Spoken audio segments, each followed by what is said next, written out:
Good morning, Chanukah Sameach. Today is the 25th day of Kislev and the 19th day of December, and we're continuing with our short travel into Parshas Mikeitz, the portion of the week. And so we were talking about the importance of dreams leading to exile, and that therefore exile and dreams are made of the same material. And the Rebbe explained that the reason that they're similar is because both of them bring opposites together.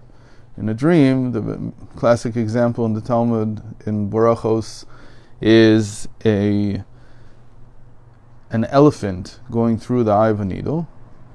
And in exile, the example that the Rebbe brings is that the person thinks that he's serving Hashem, meaning that he's all out for Hashem, but really he's serving himself. Except that the very important principle is that even if you are serving yourself, it doesn't discount anything from the value of the mitzvot, the value of the commandments that you do fulfill. And not only that, the root, he says, of a dream is much higher than the regular reality, because it can bring together the opposites. And we've talked about this many times, that by the Baal Shem Tov, the principle behind, or the state of mind that a person has to have in order to be able to break out of his normal thoughts, in order to be able to embrace godliness, is the state of paradox. And that actually comes through exile. This follows the principle that we've talked about many times, kalkalateinu hi takanatenu. The very thing with which we are blemished is what refines us, is what rectifies us. So one would say, in exile you're not in a normal state, and you can't act normally, you can't see the world normally, and yet it's that different way of seeing the world where opposites are connected, they dwell together in a paradox, that allows you to break through regular reality in order to come to an understanding of God. And it's a very interesting thing that the source of all paradox, we know where it is, right? We've talked about this many, many times. The root of all paradox in Torah is in the Kodesh HaKodeshim, is in the Holy of Holies. The ark being measurable, but not part of the measurements. Right? So that paradox is what sustains all the paradoxes in the world. Now he says in Section 3, הסברת הדבר מבחינת עבודת הנפש של האדם. The explanation in terms of psychology is like this: בכל איש ישראל, in every Jew, שלמה ותמימה הנפש האלוקית תמיד. The divine soul is always whole. You can't blemish the divine soul. It's a very interesting debate that went on whether the divine soul can ever be blemished. And so finally the result is not. But then, so not to be blemished, there were those who said that if you perform something that's prohibited, you do something that's prohibited, then the divine soul departs. It can't be with you. But the Tanya, following the Baal Shem Tov, he has a different opinion. And he says, it's not that, like you might say, if the divine soul can't be blemished, maybe you can't sin at all. There are opinions like that in Chassidus. The Ishbitz is that way. Ishbitz is an offshoot of Kotsk, an offshoot of Reb Simcha Bunim B'Pshischa, an offshoot of the Seer of Lublin. That's the Polish branch of Chassidus. In Ishbitz, he says, in the end it will be revealed that no one ever sinned. And so he takes great delight in learning the stories of the Torah in such a way that even the people who seem to you to be evil were not. And he shows how. Because it can't be that the divine soul would participate in something that's forbidden. So what is this? It's short-sightedness. It's like doing a short-term reckoning that doesn't really capture the essence of life. And that's what they did. And eventually it'll be revealed that in the really long term, these actions were needed. That's his approach. And because of that, a lot of people couldn't stand Ishbitz. Certainly for many generations. Until finally, in our generation, people feel very forlorn, and they self-deprecate themselves, and they're looking for something to pick them up. So Ishbitz became very popular, because it comes and tells you, look, because we know you really didn't want to sin. So here's Ishbitz telling you that you never really did sin. It'll be revealed in the end that you never really did anything wrong. It's a little bit more complex than that, but that's the general gist. In the Tanya, he takes a completely different approach. He says the divine soul is not blemished, but it goes down with you into the place of the prohibition. And then he gives this very powerful image. It's like taking the head of the king and dunking it in a latrine full of excrement. So the divine soul is like a part of a god. So what have you done? You've taken him down into the most disgusting place. So he's not blemished. He didn't lose his status as the king. It's not like he's dying or anything. Nothing like that's happening. But it's the worst type of atrocity that you could probably do in terms of embarrassing him. So that's what it is. So here you would say, it says the Rebbe, that the divine soul is always whole. Except, like we said, that it can be taken down into a place of great darkness. As we said, all the Torah and the mitzvos that a Jew does, they are eternal, because that's the entire point of Torah and mitzvos. It's touching the eternal. And everything else is temporal, everything else is passing. Because, like we explained yesterday, Tshuva was created before the world, so it's like, well, we talked about Yosef coming down, already being enslaved to his brothers, as it were, and therefore they could come out of Egypt, because they were enslaved to slaves, and so on. So in this sense, by Tshuva being created first, it means that everything is conditional. Anything that you do that's wrong is on the condition that you also don't do Tshuva. But if you do Tshuva, you lift it back up. You take it out of where it was. Therefore, even during the time when you are engaged in the prohibited action, it's as if it's not really real. It doesn't have true reality to it, because it's all conditional. If he does tshuva, if he returns to God, even these actions will change in their meaning, and so they will be uplifted. So you can't really do anything wrong that will be permanent. It's all on condition, right? Well, theoretically, you could say maybe if he doesn't do tshuva, but that's what the Rebbe says here, that we're promised Muftachim anu shesof Yisrael asot tshuva. Says the Rambam, and this is from the sages, that the condition of the redemption is teshuva. Right? You know the famous story that when the Rebbe was in the 40s, when he had just come to America. Right, so the Friediger Rebbe made it, his father-in-law made it famous, this saying from the Talmud, that if you do tshuva now, you're redeemed now. Immediately tshuva, immediately redemption. And they made it into some kind of a sticker or something like that they put on different places. And the Rebbe used to cut it in half. I told you this. And he only used to give out the part that says La'altar li gula, the gula, because his argument was that tshuva was already done. Everybody has already returned to God anyway. לפיכך אין הרע מסוגל להכריח אז וכדי לטאטו משום שאינו דבר של קיימא ולטוב לעומתו שלם תמיד. So the evil can never really win over the good, because the evil is conditional. It doesn't have true existence. Only the good is whole and eternal. ומבחינה זו יש יתרון בזמן הגלות לגבי זמן הבית. בזמן הבית פעלו והעירו הכוחות הפנימיים של הנשמה, שבהם קיימת הגבלה, ולפיכך אסור לטמא להיכנס למקדש. ואילו בזמן הגלות מאירים הכוחות המקיפים של הנשמה, שבהם אין קיימות כל הגבלות, ככתוב ושוכן איתם בתוך תומותם. And now he gives us an incredible lesson in history. When the temple existed, and there was no exile yet, exile is defined by whether we have a temple or not. If we don't have a temple, you can't say that you're already in redemption. Redemption means, and we've talked about this, the Rebbe shows us and proves it, is when you can perform all of the commandments. If you cannot perform all of the commandments, you're not in redemption yet. And we can't perform most of the commandments. We can only perform 270 out of 613. You need the temple to be able to perform the rest. Now he says, but there's actually a limiting factor once you have the temple.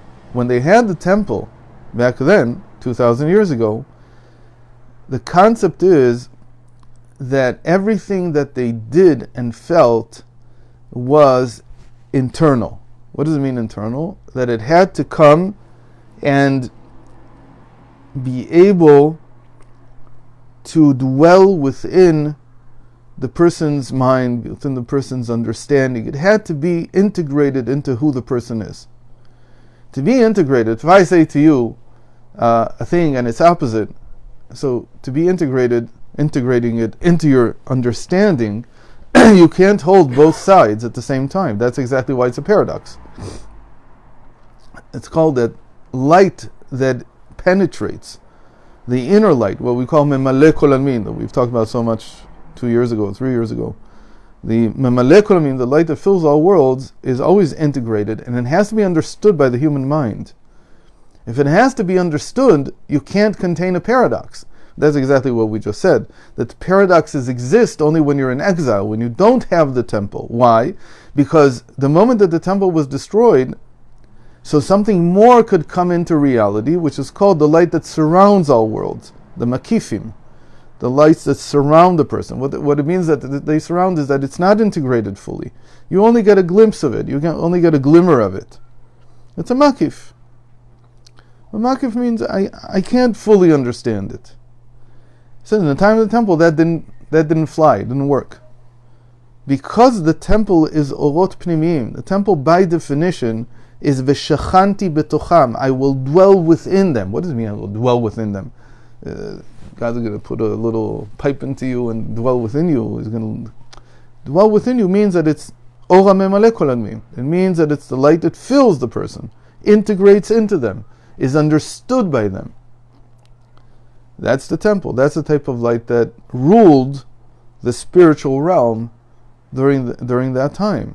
But when the temple was destroyed, so the other type of light, which is a light that surrounds, which is not limited by my understanding, could suddenly come to the foreground. You can suddenly see it and experience it.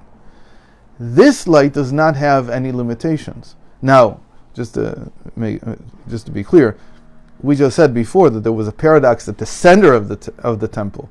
The Holy of Holies contained the paradox. That was the Torah. But the Torah, unfortunately, was not the core of Jewish life during the time of the temple. The core of Jewish life was the avoda, was the service in the temple.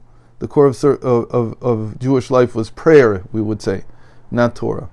But once the temple was destroyed, the core moved. We know that that's what happened. Suddenly the oral tradition flourished.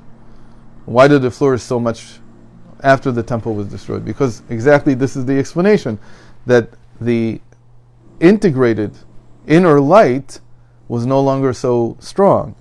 And so what is the core understanding of oral tradition? That you can have elu ve'elu divrei Elokim chaim.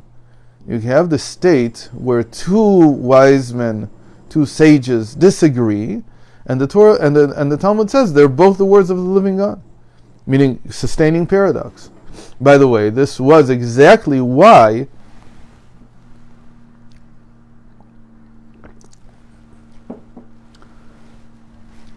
we had to conquer the Hellenist, what we call people call it the Greek, but really we mean the Hellenist culture.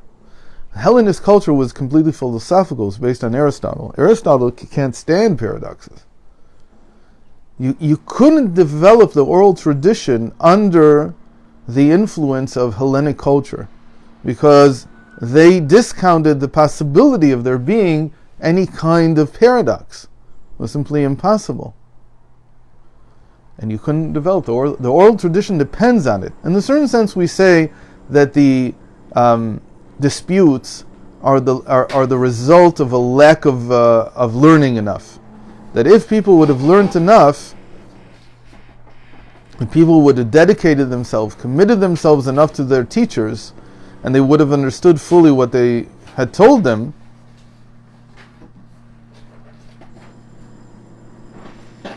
then there wouldn't have been disputes.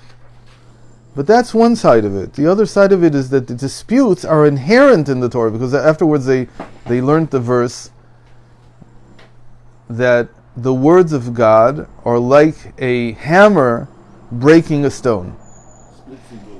And he splits it into many pieces. Because the word of God is one, and when it comes down, just the same way that the world is a plurality, in spite of the fact that God is one. So God, when he appears in the mind, he can appear as opposite arguments. It's built into the Torah. It's not something that was, it's just a mistake. There's also a problem that they weren't as committed as they should have been to their teachers. So this victory in Chanukah is exactly this point, that you can't build the oral tradition, you can't build the oral Torah if you're under Hellenic influence. So we remember it as like a holiday where they reconsecrated the temple. But the temple here was already a different type of temple. It wasn't the temple that was in the first temple. There was something different about it. It was already preparing them for a state in which the service in the temple would not be the main thing, but rather the Torah would be the main thing. Okay? So, once the temple was destroyed, says the Rebbe, there's another proof for this. He says, that even though we have no way of purifying ourselves, because the purification depends on bringing certain sacrifices to the temple, still we don't say, okay, so everybody's impure and we can't live. There's a Gemara like that at the end of the 3rd chapter of Baba Basra. Right? The Gemara says we can't purify ourselves, since we can't do this, we can't do that, we should just not have any children, and slowly the seed of the patriarchs will die off. That's what the Gemara says at the end of Baba Basra, of Cheskas Abasim, the 3rd chapter. Then, luckily, again, more calm minds prevailed. And they said, no. Even though we can't purify ourselves completely, it doesn't mean that we have to give up. Now we have a new state, and again, you can't just say it. They had to feel it, that it was true. That we have this verse in the Torah that says that God can dwell with them, not in them, but with them. Hashochen itam betoch tumatam. When they are themselves immersed in the state of impurity. So how can God do it? So he does it by the makifim, by the surrounding light, which doesn't enter into the person. It doesn't have to be integrated, it doesn't have to be fully understood, but it has to be present around them, meaning, again, it's influencing their lives. What do we get from all this? He says, exile is not a time, this is the main takeaway, it's a big takeaway. I remember first learning this, not here, I learned it in other places from the Rebbe. Actually, I'd seen it earlier in the Exile. The Exile says something similar. But there's no order in the world today. People think you have to go from the light to the heavy. So a person who's coming close to Yiddishkeit, or a person who's a Jew and he's doing tshuva, and so they think you do things slowly, take things slowly. Today, say Modeani. That's enough for today, the next day, the week after. After that, add a little bit more, and add a little bit more, and add a little bit more, until eventually you come to everything. It's going to take you 20 years, right? Because that's how we do it with a child, basically. It takes 20 years to educate a person in Judaism in the practical sense. So he says this is not a correct opinion today. Because we're in exile, the situation is not such that you... העבודה מסודרת ושכל עוד לא השלים האדם את הדרגה הראשונה אינו יכול להתחיל לחשוב בדבר הדרגה הנעלית יותר. סברה זו הייתה נכונה לו היו כל ענייני האדם מסודרים, אבל מאחר שהמצב הוא של היינו כחולמים, ישנה אפשרות ויש צורך לבצע כל עבודה מעבודות המשתה. So we have this principle the sages already gave us, that sometimes you have to grab whatever you can. And that's a state of exile. The state of exile is such that you have to grab what you can. And it can be the greatest mitzvah, the most difficult mitzvah. Somebody comes to you and says, I want you to write a Sefer Torah. He says, I don't even say Modani. He says, it doesn't matter. I want you to put on tefillin. Tefillin needs a clean body, it needs this, it needs that. So the Rebbe already wrote why you can supersede all this. The normal thinking would be, how could the person who didn't say Modani put tefillin on? What's going on? But that is exactly the state of exile, where two opposites, the surrounding life